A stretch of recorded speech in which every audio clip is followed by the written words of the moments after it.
Jadi apa wae sing omong iki aja kok percaya.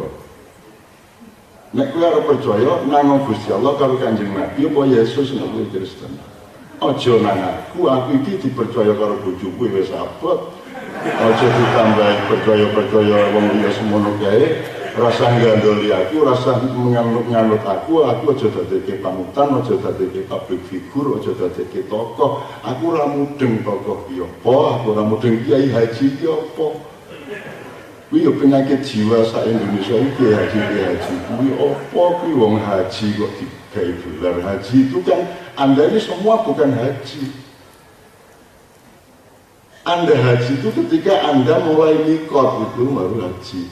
Anda tahu pas tawaf itu haji, pas sa'i haji itu loh, pas di Arafah haji. Begitu kue bali ning pesawat, kue iki wis dudu haji. Sama dengan sholat, musolli itu orang yang sholat. Kue pas kue sujud kue, ning bar kue ngisen aja njur kue iki ya musolli. Iki jan pokok tenan iki Indonesia ya Allah ya Rabbil Alamin. Ini salah, kabeh kata salah, etimologi salah, harfiah salah, denotasi salah, konotasi salah. Ini serapopo. Allah Maha Pengampun. Allah mempunyai 6 sifat pengampun dan insya Allah Anda semua akan tetap dimasukkan surga. Amin ya Rabbal Alamin. Nanti ada malaikat yang tidak terima, terutama Israel. Loh itu ngawur ya dunia. Orang apa jangan bodoh, gue harus mlebu surga wae gitu. Akhirnya mengono gue. Alasannya malaikat Ridwan itu mlebu wae jam kaya ora mudeng kae. Mudeng piye meneh. Ora mudeng ki ora salah gitu. Oke. Saya nyicil beberapa hal. Pertama gini. Anda kan tahu bahwa Syawalan, hari raya Idul Fitri, silaturahmi mudik itu kan orang-orang yang dindi kejaba ning Indonesia. Nek ning Malaysia ono kuwi mesti wong Indonesia.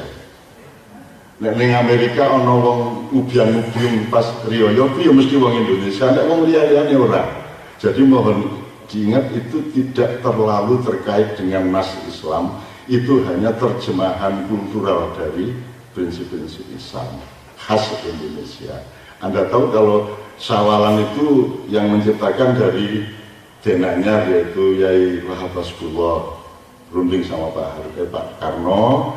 Terus mbok nek riyo ngene iki do nglumpuk akhirnya dikai jeneng halal bihalal. Terus suwe dadi Syawalan, suwe-suwe dadi nek jenenge iki wis ora karuan ning Indonesia iki pokoke angger wis keliru orang jadi dandani masalah ning diganti jenenge. Jadi misalnya ning Sanggerahan apa ning Pasar Kembang biyen pelacur njur bar iki ben ketok dudu pelacur dikai wanita tunasusila. Terus bargui wanita tunasusila nesu sing wedok. Lah sing lanang kok ora tunasusila kae ngeluwi ya kae. Iku kan kudune LTS, laki-laki tunasusila. Akhirnya diganti meneh PSK. Pekerja. Lah saya yang tersinggung PSK lah, saya ini orang Malioboro 70 sampai 75 itu saya hidup di Malioboro. Klub saya namanya Persada Studi Club. PSK, disebut PSK ini kan aku rada sejarahku rada ambrol ini. Lah ini bangga banget ya karo sejarah Malioboro mbiyen nih. Malah saiki jebul PSK iki lonte alah jane. Ya. Begengge balon sak piturute. Wis ta rasa kok sebut koruptor, maling ngono wae lah, sing cetha. Gitu loh. Ora rasa PSK, rasa WTS, rasa prostitut wis to lonte, wis ngono wae. Kan gitu.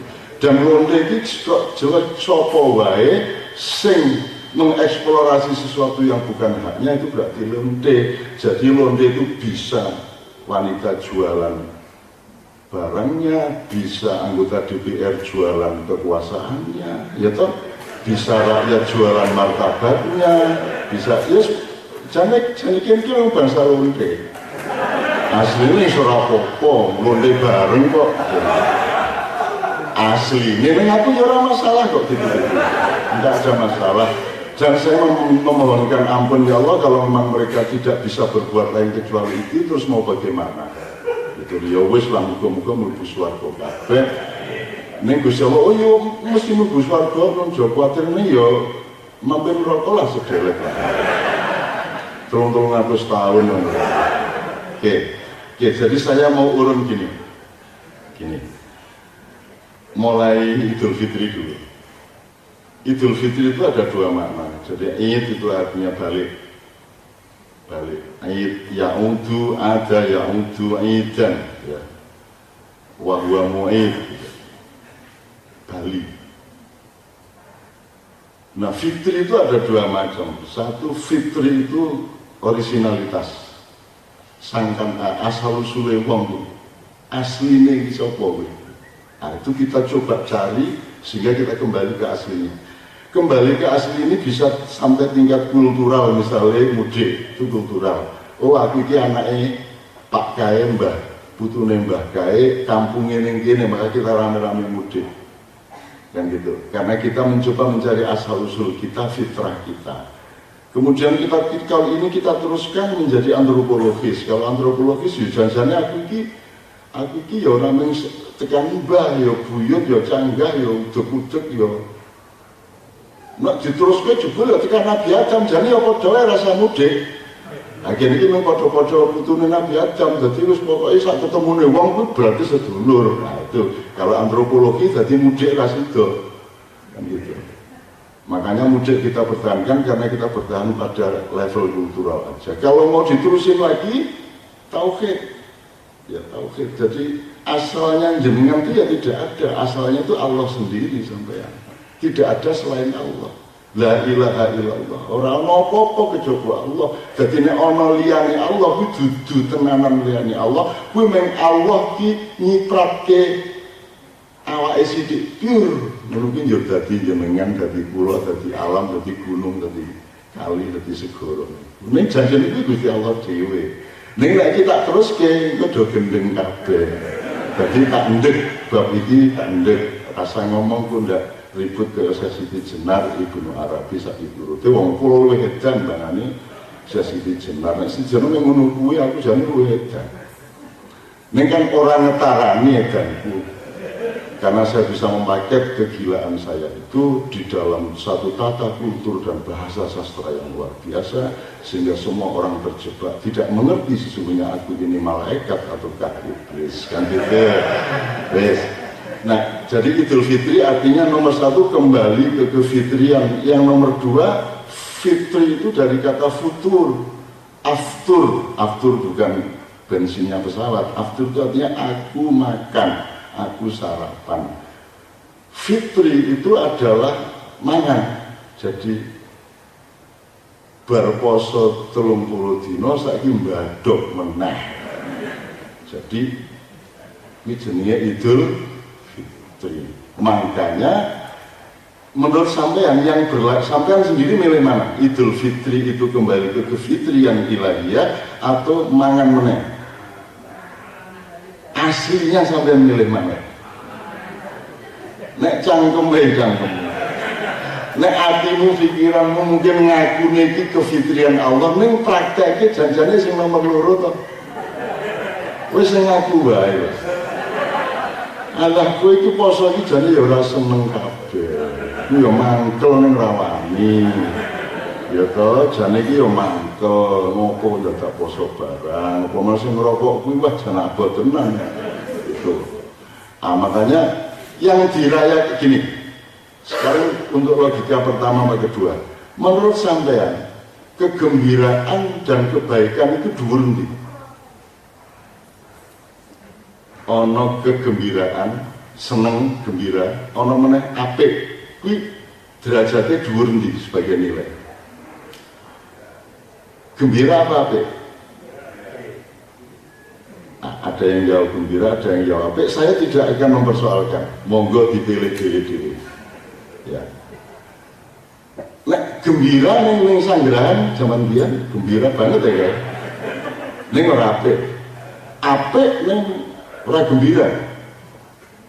Maka yang ideal adalah kebaikan yang menggembirakan atau kegembiraan yang baik. Tapi kita ini tidak punya pilihan. Kadang-kadang yang banyak itu nek aku milih iki seneng ning ora apik, nek aku milih sing apik iku ora seneng. Nek aku ora melu-melu ngendhet iku atasanku yo njur rada mbedudut ngono kae kiwa temenku yo ngenyek kae. Jadi kita itu dilema di situ. Sekarang prakteknya ini kan Idul Fitri, terus kita sebut hari raya. Raya itu kan merayakan, perayaan. Salah satu contohnya adalah takbir itu dirayakan dengan jidor, dengan drum band. Aslinya kalau ngomong estetika dan kekhusukan takbir itu kalau dalam teori musik jangan sampai ada benda yang dipukul ketika takbir. Kalau dibesek tidak apa-apa, ditiup masih mungkin. Tapi saya kan orang tiupan, orang gesekan. Nah ini ngomong kesenian lagi. Jadi kan Allah duduk radu, bener. Gue ini janjiannya takbiran pun dangdutan. Jadi tidak ada kekhusukan takbir di Yogyakarta. Saya dibesarkan oleh sebuah desa di mana takbir itu sebuah kekhusukan yang luar biasa. Ayah saya kalau ngimami sehari-hari itu Bismillahirrahmanirrahim, Alhamdulillahirabbil alamin. Tapi kalau sudah Idul Fitri, Bismillahirrahmanirrahim, Alhamdulillahirabbil alamin. Jadi Idul Fitri itu begitu tinggi estetika kejiwaannya kepada Allah. Nah kalau takbiran di desa dulu, tapi orang apa zaman biar pokok-pokok kan saya kira sih pinter-pinter. Nah saya kan Allahu Akbar, Allahu Akbar yang gitu. Bahkan diresmikan nganggo drum band, nganggo iki wingi waduh. Ya serah apa-apa jan malaikat ini gitu. Piye katanya. Terus Jibril wis rapopo jan pokok-pokok. Jan bodoh-bodoh. Wis degradasi kebodohan itu luar biasa. Wis rapopo di ngapura wae gitu. Kok enggak? Gusti Allah itu sangat mencintai manusia. Sangat mencintai manusia. Dan salah satu kenikmatan Allah adalah melihat manusia itu tidak menggunakan akalnya. Dan Allah merayakannya di Al-Quran, Aktsaruhum la ya'qilun, Aktsaruhum la yatafakkarun. Kebanyakan manusia itu tidak mau mikir. Kebanyakan manusia itu tidak mau menggunakan akalnya. Itu Allah sendiri yang menyatakan berpuluh-puluh kali di Al-Quran. Jadi Gusti Allah yang rada nyejo. Nek jari anakku ini jahil, Gusti Allah ini apik ning kadang-kadang rada jahil. Jahil piye? Gawe cah wedok ayu banget ning ora entuk nglirik. Radi ning entuk siji. Ning bojone kaya do ayu-ayu. Mbok Gusti Allah iki rada murah hati. Sing ketok ayu bojo tok lho, liyane ketok kethek, ketok wong lho. Iki ora. Begitu rabi malah sing kono luwih ayu mbangane bojone dhewe. Iki Gusti Allah iki jan. Itu anak saya bilang Gusti Allah sosok rada jahil. Kok jahil piye le? Itu anak saya kelas 5 SD. Dalam hidup itu ya dia bilang, kalau kita membiasakan sesuatu, melakukan sesuatu, melatih sesuatu selama 28 hari atau sebulan lah, itu kita akan matang dan sudah mampu melakukan sesuatu yang kita latihkan itu. Nah, kita kan sudah dilatih puasa 1 bulan. Begitu sudah 1 bulan malah ada di ngomong poso. Jahil Gusti Allah. Kudune kewajiban poso ki justru habis awal. Mergo nek selama Ramadan ki mung latihan bar kuwi poso tenanan bar Syawal, bar hari raya 1 Syawal kuwi. Rasulullah sendiri mengatakan ar-Ramadhanu madrasatun. Ramadan kuwi sekolah. Kuwi sekolah, kuwi latihan poso karena ora iso urip ora poso ki urip iki kudu ana pasane. Jadi bayaran kita sebagai pegawai, sebagai anggota DPR, sebagai itu kan dipasani orang untuk ngeluwi semene poso semene wae iki ya poso. Manganmu ya poso, aja nganti 3 piring, setengah piring wae kan poso. Klambimu 10 ning kok nggo rasa 3 siji wae, bukan poso. Apa saja toh? Semua puasa, tidak ada yang tidak poso. Semua poso, ngombe barang kan ya poso semene wae. Aja ngombe iki ngombe ya kae wae. Jadi poso itu prinsip utama kehidupan. Wong nek orang duwe kemampuan poso, dia akan hancur. Karena poso itu kan ngerem. Sementara tradisi budaya kita itu ngegas. Nah, saiki jenengan itu ngurip sampean dhewe ngegasmu karo lemu ngerem oke ndi? Ah, ngegas wae. Anggerus hari-hari nek wingi iki serangan fajari sedina sadurunge saiki sak jam sadurunge wis serangan fajar. Jadi itu kan ngegas. Oke. Ora apa-apa sa Indonesia ngegas kabeh aku ora masalah. Aku ora masalah. Aku ora duwe masalah ning dunya. Aku ora njaluk pangan nang kowe, aku ora njaluk pangan nang Indonesia. Aku iki diuripi Gusti Allah, aku njaluk nang Gusti Allah, dipateni Gusti Allah gelem dilebokke neraka aku ya gelem ora masalah. Kowe lak wedi mlebu neraka. Oh kula mboten. Nek Gusti Allah ngongkon aku neraka, aku ning neraka. Tenane cak. Status itu ya aja pokok-pokok banget. Ora mungkin nek kowe iki setiap kerja dilebokke neraka ya ora mungkin. Kowe iki ning ngomong ngono iki dienggo menunjukkan cinta dan kesetiaanmu kepada Allah karena kamu tahu orang mungkin bisa lakukan kue nang neraka gitu loh. Ya sok-sok ono retorika kaya menunggu semua orang dulu bahwa itu pro neraka, pro iblis menunggu loh. Padahal iya saya itu kan senang sama iblis, senang sama setan, dan saya kasihan sama mereka karena sudah tidak bermanfaat hidupnya di Indonesia. Wis ngluwi setan kok pinter ya. Gek setan arep mempengaruhi apa meneng, wis do pinter-pinter. Kalau saya belok sedikit ya, Anda tahu bedanya pedagang sama kapitalis. Iki nek ngomong poso ya. Nek pedagang itu ono posone. Nek kapitalis orang nggo poso riyo ya tok isine. Nek pedagang ini, aku dodolan soto apa dodolan gado-gado nggih. Ning yo minggu itu dodolanku. Jadi kapital saya, mekanisme dagang saya, lingkup dagang saya yo minggu. Liyane ora tak dol. Kalau dalam skala besar sing didol sing dienggo pangan iki sing dienggo dodol iku BUMN. Urusan Kementerian Industri Ekonomi Perdagangan itu semua urusan dagang. Tapi kalau Dinas Kementerian Agama, Kebudayaan, Kesehatan itu bukan wilayah dagang. Itu harus disuplai dan didukung oleh negara. Nah sekarang semua sudah kapitalis, jadi ibarat nyun sewu iki aja nesu.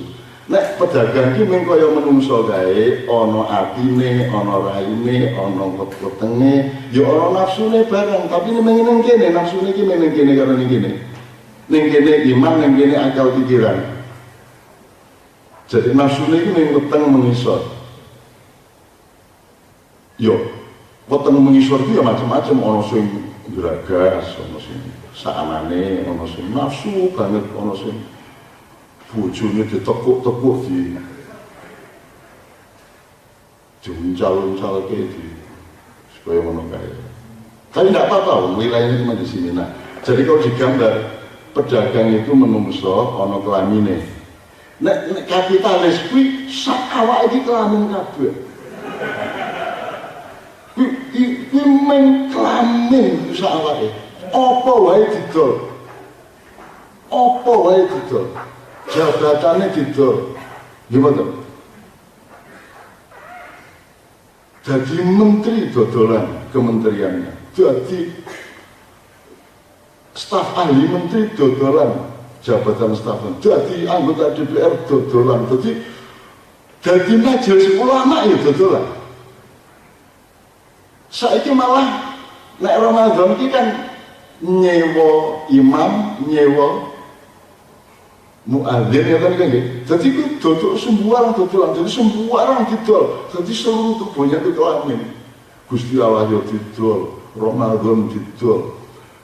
TV nasional kuwi, swasta kuwi Kuwi isine dodolan Ramadan kok. Dadi kok kabeh didol, apa wae didol. Martabate didol, harga diri didol. Rakyatnya ya dodolan, wis 50.000 tak pilih.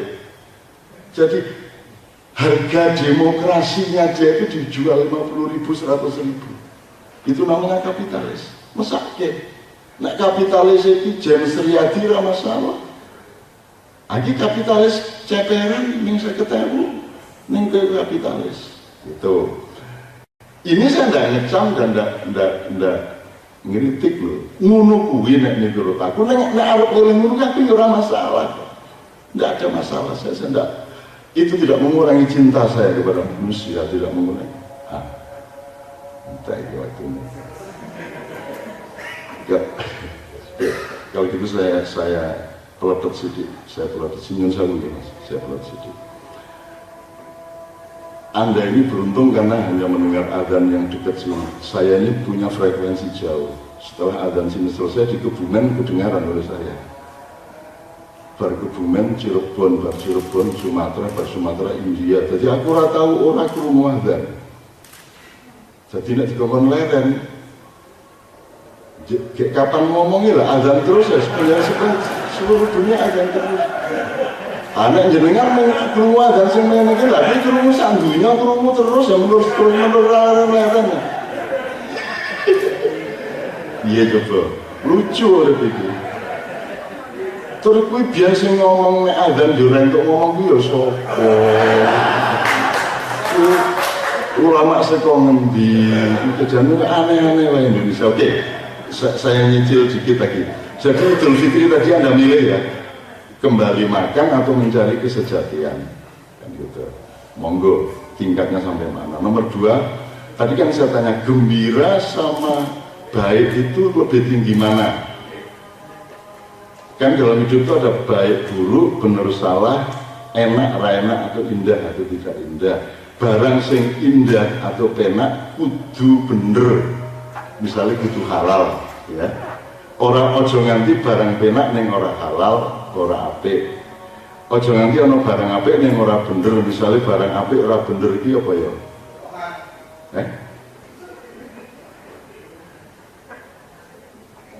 Oke banget gitu. Barang bener ora apik iki. Misalnya ono wong pincang.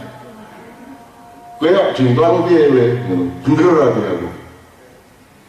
Ono wong matane ngece ngene. C, nanti C. Bener ora Mas? Bener neng ora apik dan tidak indah di dalam silaturahmi. Ibu ditakoni oleh anaknya kecil, Bu saya dulu keluarnya dari mana? Semua ibu menjawab, sekolah ini loh nak, gitu kan? Itu tidak benar tapi baik dan indah. Timbangannya itu bener. Ini ya. Nah itu udah menunggu lah ombone yang ini. Jadi bapak sekalian saya ingin mengatakan satu hal terakhir. Kapan lagi kalau Ramadan itu fokusnya jangan Ramadan tapi puasa. Karena selama ini kita itu sibuk sama Ramadan, lupa sama puasa. Puasanya itu kita serahkan mengbab orang mangan subuh nanti maghrib. Nek kucah umur 6 tahun, 7 tahun wis iso. Nek awake dhewe wis umur 50 munggah, 60 munggah ya mosok ora iso kaya ngono kuwi.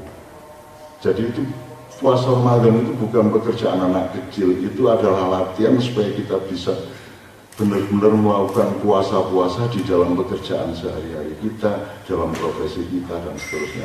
Makanya di Indonesia yang dirayakan itu puasanya apa hari rayanya? Betapa? Sing disebut hari raya itu orang Ramadan nih, kok orang poso nih. Jadi gue seneng badok kok. Jur kok rayake loh, yora ngaku toh, gue jangan mangkel karo poso toh. Jur berlagak Ramadan engkau akan pergi dariku taek,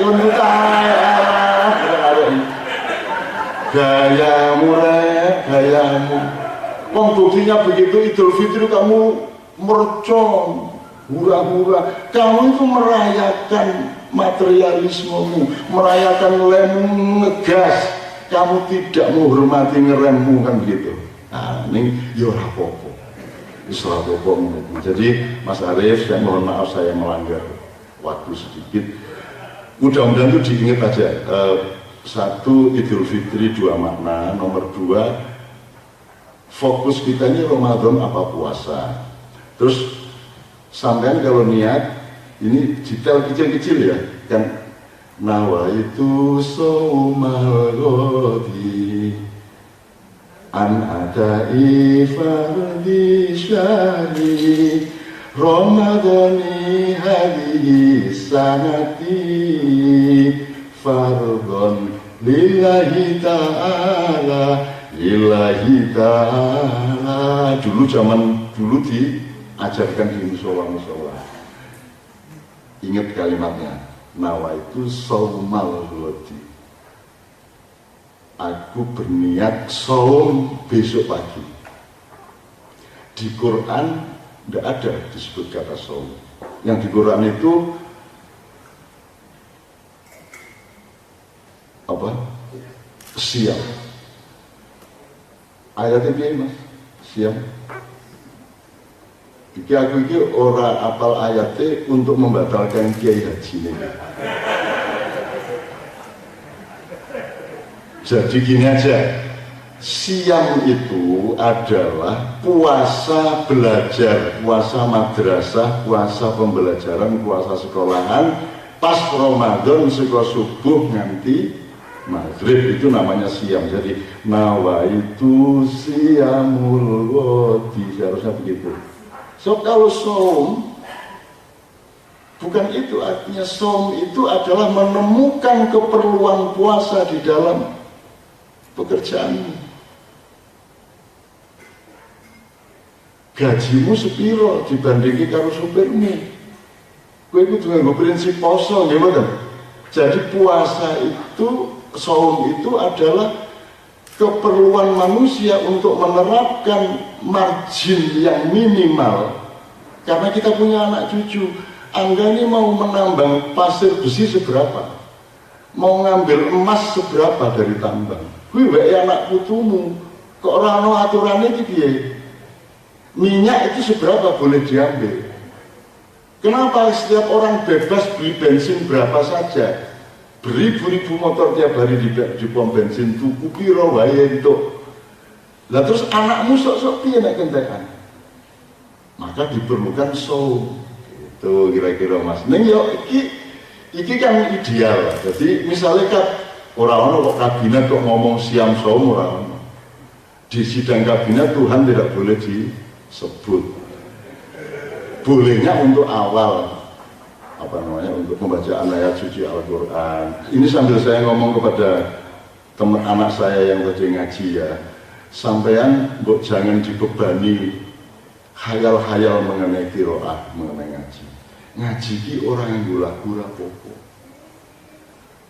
Ojo yo kudu auzubillahi minasyaitonir rajim. Ora kudu ngono ki ra apa-apa. Apa meneh swaramu ora apik. Wis biasa wae bismillahirrahmanirrahim. Wasari'u ila magfiratin mir rabbikum wa jannah. Nah, itu ayatnya toh? Ali Imran 133. Kata ayat tau tak delok mau.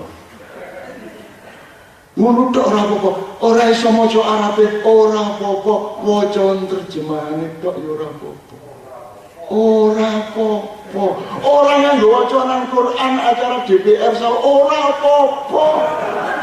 Kowe kok do sakit jiwa iki ngopo? Ora masalah, wong Quran itu wis ning jero atimu, wis ning jero pikiranmu. Quran itu ada di al-afaq wa fi anfusikum. Daun bergoyang itu firman Allah, cacing melata itu firman Allah, angin berembus itu firman Allah, wedhus gembel itu salah satu jenis firman Allah, dan hatimu yang tergerak oleh sesuatu yang mengharukan itu firman Allah, darahmu yang mengalir itu firman Allah. Al-Quran itu ada di seluruh alam dan di dalam dirimu sendiri. Yang disebut Al-Quran yang kamu baca itu bukan Quran, itu mushaf. Quran itu tidak ada tulisannya, Quran itu gagasan ide. gede informasi dari Allah terus ditulis nganggo huruf. Orang jur Jibril nggawa makalah. Mat iki mat. Ikra ora. Jibril ngomong ikra. Gitu loh Bapak sekalian. Nah, yang kecil-kecil gini kayak kita bisa benarkan asik. Mau ngaji udah. Yang saya senang tadi dengan yang mengaji. Ini salah seorang putra dari karyawan di sini. Ya. Kalau boleh kapan-kapan datang ke 17-an di sana bergaul sama teman-teman. Karena tadi nyun sewu tajwidnya salah banget, makhrajnya salah. Misalnya sarro itu ojo sarro, dzarra itu tasdid bukan dzarra. Syarra fissarra iwaddarra dan seterusnya ya. Neng kuwi yo aja njur nek wis ngerti kuwi njur kuwi bagus iki nek insyaallah kuwi kudu tenanan. Aja insyaallah insyaallah kalau in sama syah disambung itu artinya menciptakan. Jadi menciptakan Allah. Kudu disoni karo Dr. Zakir Naik. Wah. Terus wah njur duwe ilmu kuwi njur share di WA, di medsos. Awas, jangan bilang mos kuwi nyamuk, bilanglah masjid. Jangan bilang Tuhan, tapi Allah. Dan kita harus Tuhan, kita harus tinggi Allah, mbon enten meleh gitu. Terus insya Allah kuwi dadi konflik nganggo SH nganggo SY. Kalau transliterasi klasik kita SY, kalau transliterasi barat Arab itu SH. The sunshine gitu ya. Wis nek ngono salat piye? Nek salat nganggo S apa? S biasa, nek sin. Nek salam S biasa. Piye kok sin karo sot kok ora padha?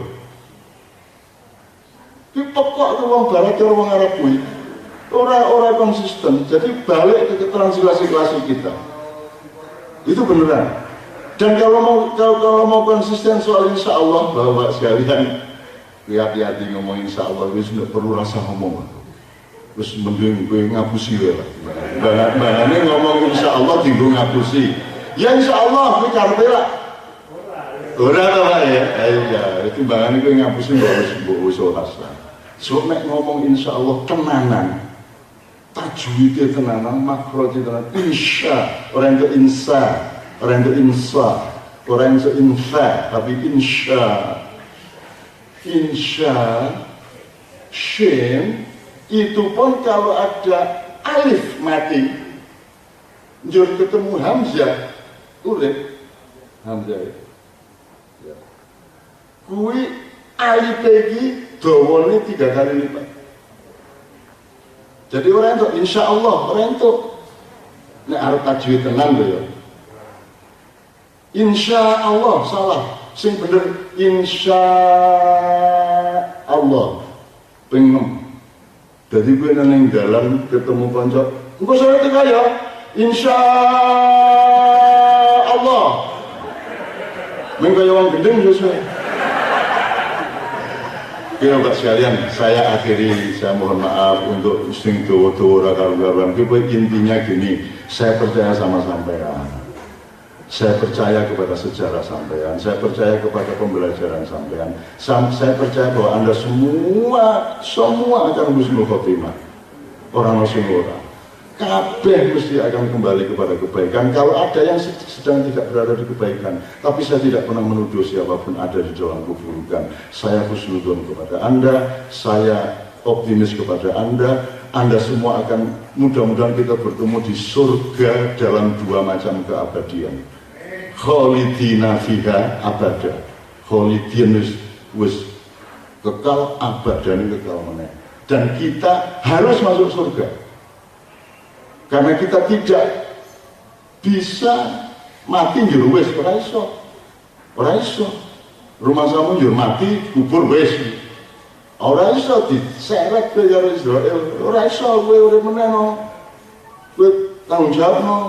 Nah, setelah disuruh tanggung jawab tinggal di neraka kan apa di surga kan kita nggak bisa mengelak dari surga ke neraka itu masalahnya.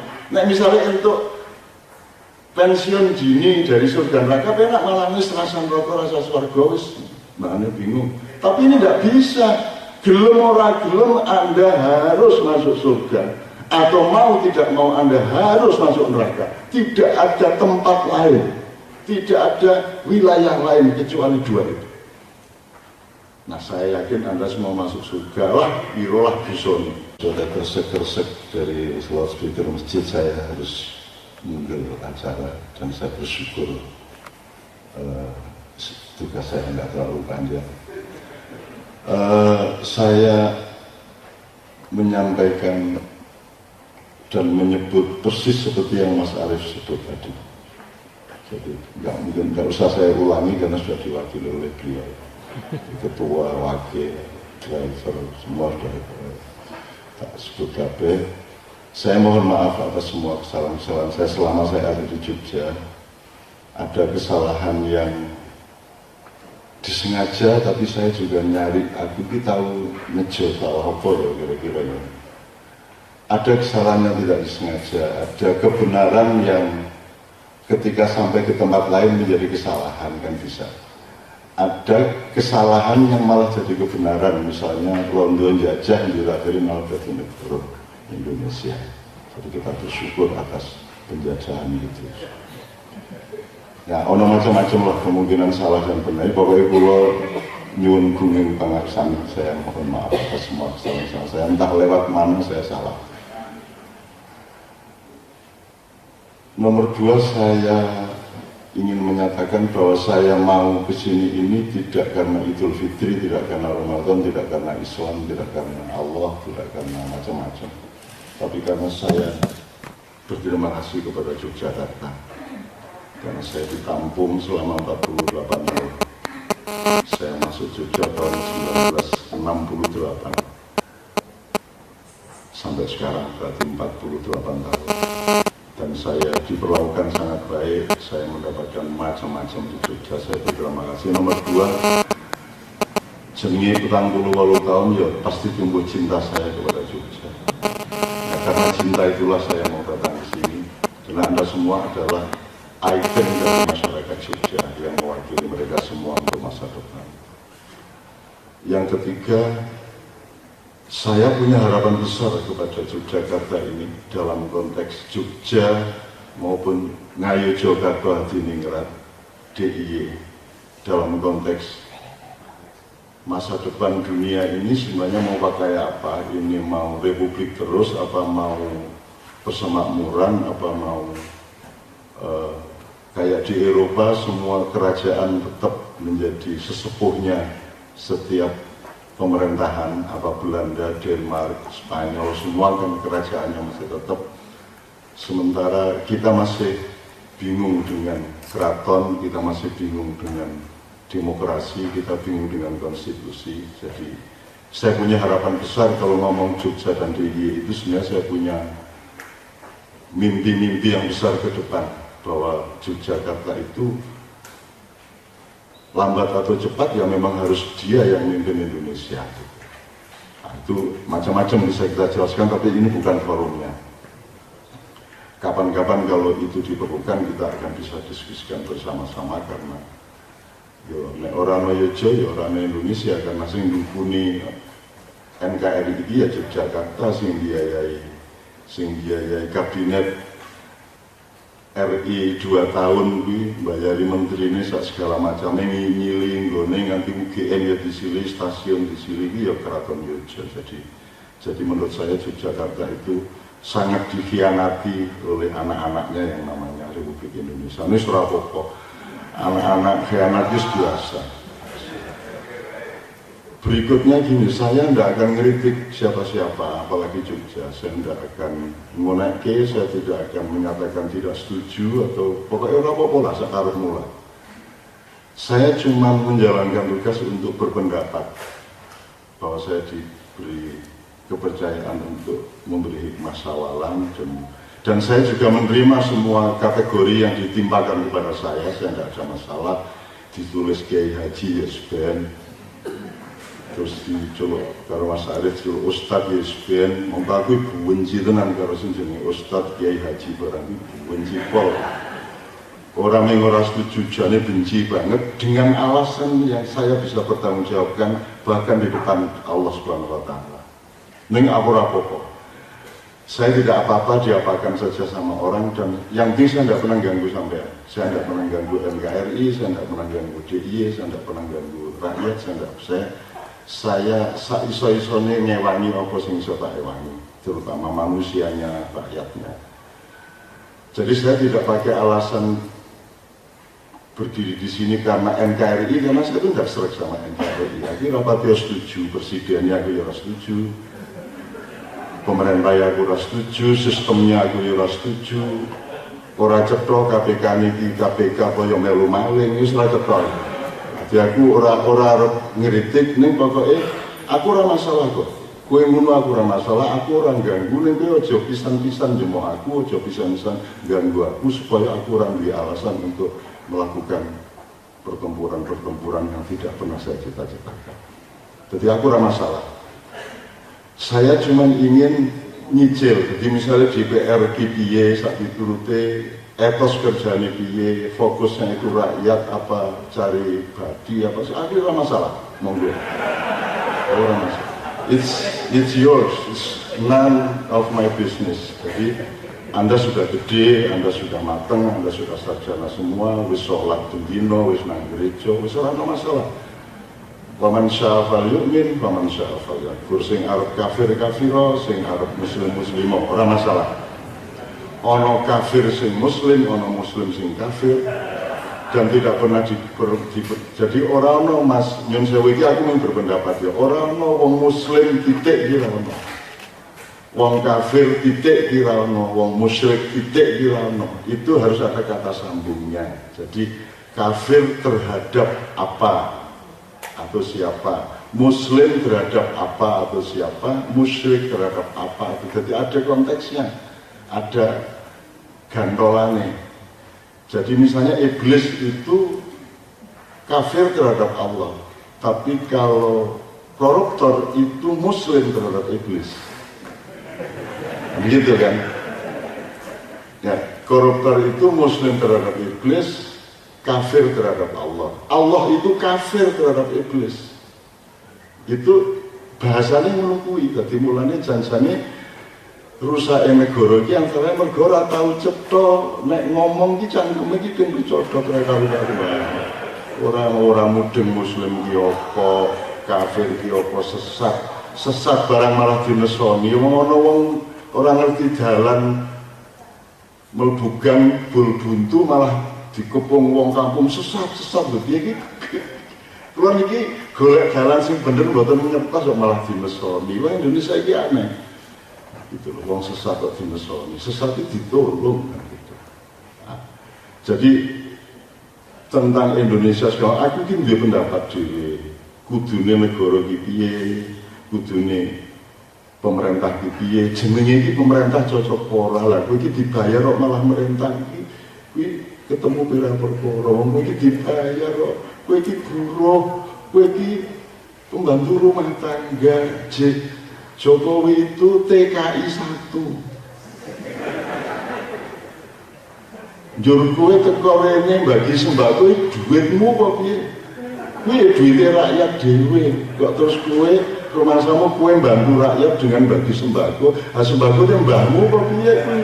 Sembakone wae rakyat dhewe kok. Gitu loh. Jadi aku ora setuju karo negara iki. Ning aku ora ganggu lho. Aku taat bayar pajak, aku nggak KTP, aku orang melanggar hukum. Lampu merah saya tidak akan langgar meskipun jam 2 malam, jam 3 malam, aku tetap leren. Aku tetap orang melanggar apa-apa. Tapi itu semua saya lakukan tidak karena pengabdian saya kepada NKRI, tapi karena saya bersedekah kepada NKRI. Saya berbuat baik kepada NKRI.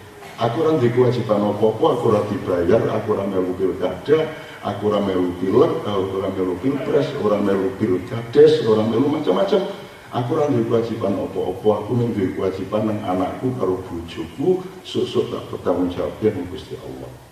Perkara negara tak sedekoi, aku gelem keliling ning Masjid Rotowijaya aku ya gelem, ya toh, ning kampung-kampung Wonosari aku ya gelem kabeh supaya apa? Supaya aku bersyukur kepada Allah bahwa aku isi diberi kesempatan untuk bersedekah. Sedekah ya iso duit, iso ngedhekke atine wong, iso nentremke atine wong, iso nyopo ku wong seneng banget. Sopir taksi ora tahu tak perlakuan sebagai sopir taksi, sopirku ora tahu tak perlakuan sebagai sopir, kabeh kancaku, kabeh sejajar dengan saya, itu bagi saya itu sedekah kemanusiaan yang saya lakukan tiap hari. Nah sekarang saya untuk hikmah sawalan ini saya juga ingin mengemukakan beberapa pendapat yang sampean tidak harus percaya. Allah mengatakan terakhir sekali, Allah mengatakan wahai hambaku, datanglah kepadaku dengan dosa yang mungkin sebesar gunung-gunung dan seluas lautan.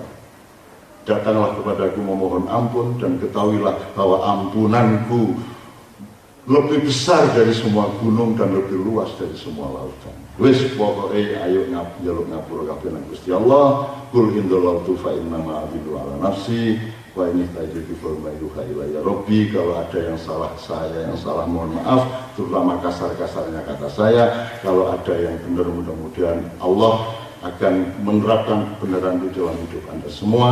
Saya doakan keluarga Anda masing-masing itu sumringah, rukun, dikasih jalan yang tidak terduga oleh Allah, rizki ono wae, Allahumma tekno, Allahumma tuhno, Allahumma nek wis entek pul ono meneh, Allahumma pas butuh selalu ono meneh. Amin ya rabbal alamin. Wiritane niku mawon rasa angel-angel, Allahumma tuhno, Allahumma tekno. Niku saking Kanjeng Sunan Kalijaga ning dilacak tenan pora ya iso. Wis pokoke dienggo wae. Assalamualaikum warahmatullahi wabarakatuh.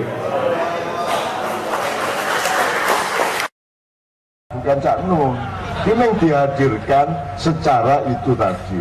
Nah itu namanya donasi, makanya jenenge wayang.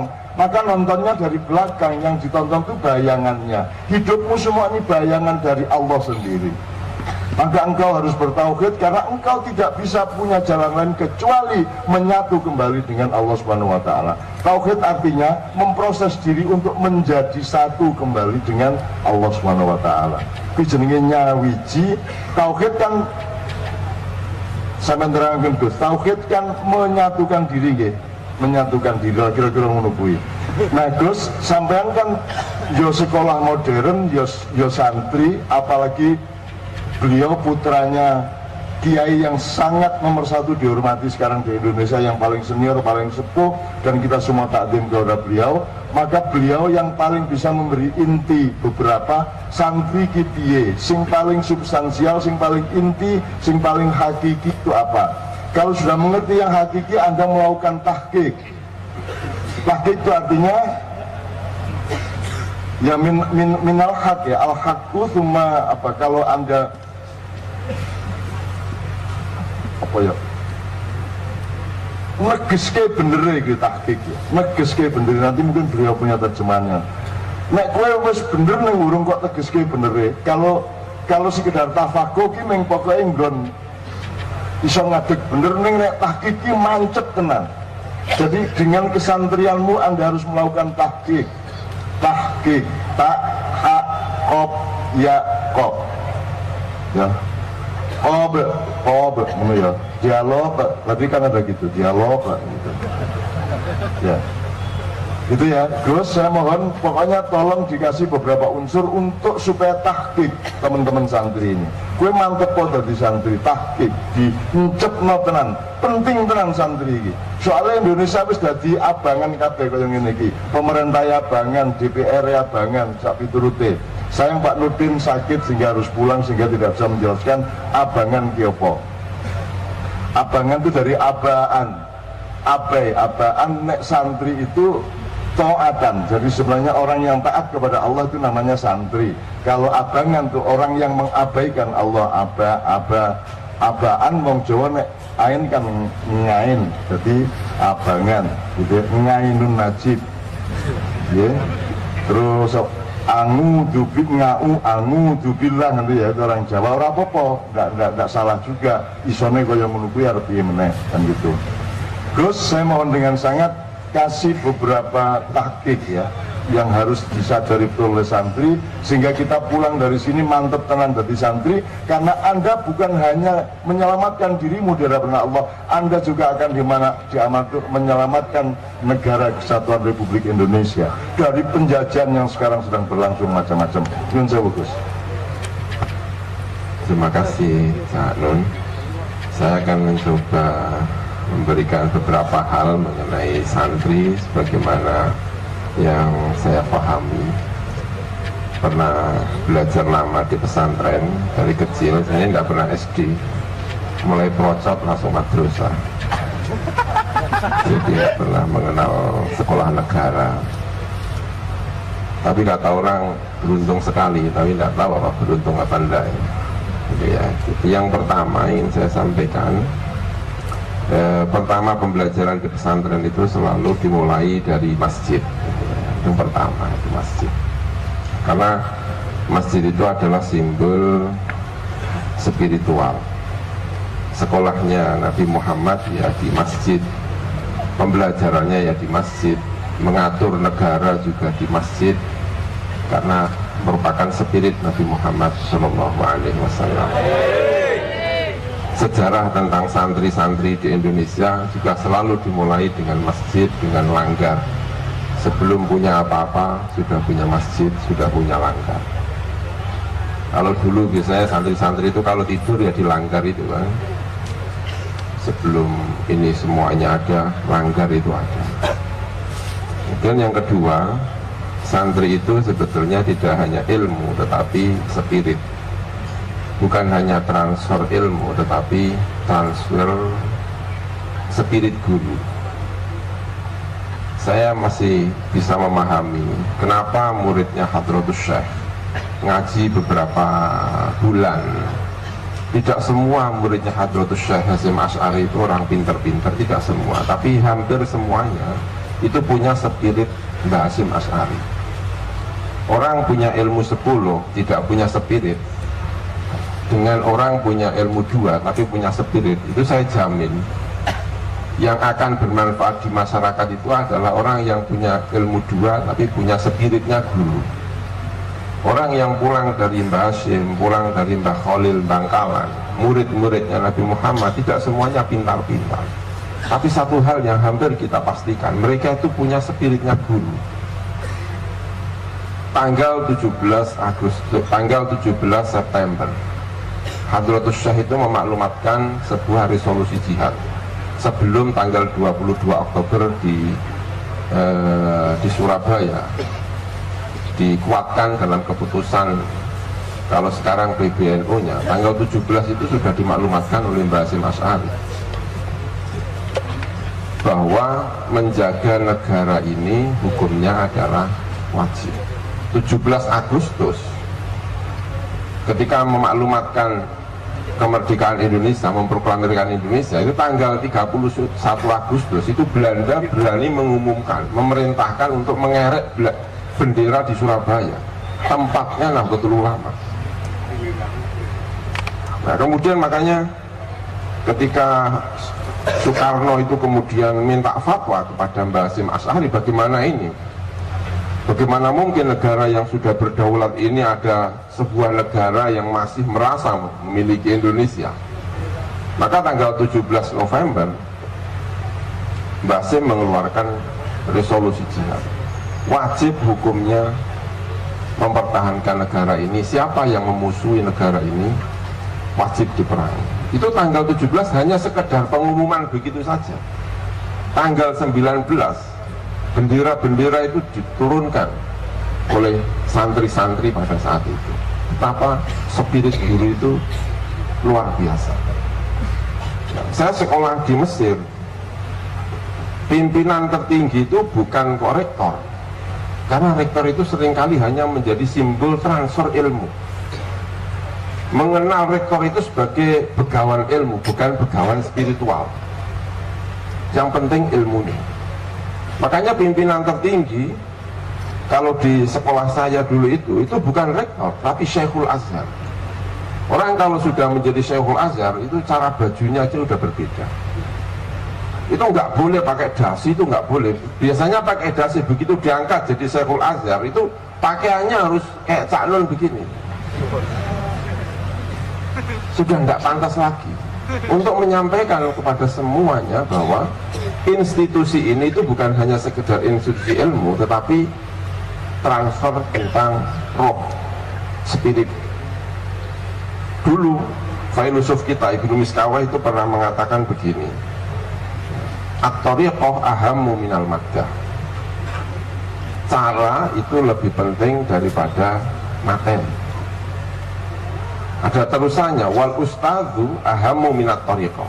Guru itu lebih penting daripada cara itu sendiri. Lalu ada terusannya lagi, waruhul ustadz ahammu min kulli syai'. Spirit seorang guru itu lebih penting ketimbang segalanya. Kita ketika berada di pesantren, santri, itu tentu kadang-kadang ilmunya hanya beberapa, tapi satu hal yang kita pastikan, dia punya spirit gurunya. Saya tidak mengerti apakah santri sekarang itu punya spirit gurunya apa tidak. Karena kalau ini sudah hilang, itu santrinya sebetulnya agak terkikis. Contoh kehilangan spirit itu begini. Ketika di pondok dia ngaku santri, tapi begitu di bis kenalan sama orang itu kurang berani menyampaikan dirinya sebagai santri. Dan saya kira yang hadir di sini nggak ada yang kayak gini. Semoga. Karena kalau kalian sudah begitu, saya jamin itu artinya spirit kalian sudah mulai hilang. Kenapa Dimas Kanjeng itu kok begitu luar biasanya? Karena dia punya spirit tukang bodoni. Iya, orang punya tukang spirit bodoni itu mudah untuk bodoni orang. Orang punya spirit kebaikan mudah untuk mengajak orang lain baik. Nah kalau kita spiritnya saja udah hilang, gimana mempengaruhi orang lain? Kenapa ketika Nabi Muhammad itu wafat, lalu murid-muridnya itu bisa menyebar ke seluruh dunia? Karena murid-muridnya membawa spirit gurunya, terlepas dari apakah pinter atau tidak. Ini spirit. Dan dulu santri-santri dulu spiritnya luar biasa, bangga sebagai santri melebihi daripada kemampuan ilmunya. Dan kalau sekarang ini ilmunya lebih tinggi daripada spiritnya. Indonesia itu rusak karena nggak ada santrinya, punya ilmu tapi tidak punya spirit ilmu, maka jadinya adalah koruptor. Siapa yang paling pintar mengelabui korupsi 1 miliar jadi korupsi cuma 5.000? Kalau nggak orang pintar kan nggak bisa. Tapi kenapa dia bisa melakukan itu? Karena dia tidak punya spirit, rohnya hilang. Dan semoga santri-santri Indonesia ini pelopor spirit kiai di Indonesia. Kemudian saya ingin cerita tentang Sayyidina Ali. Ketika Persia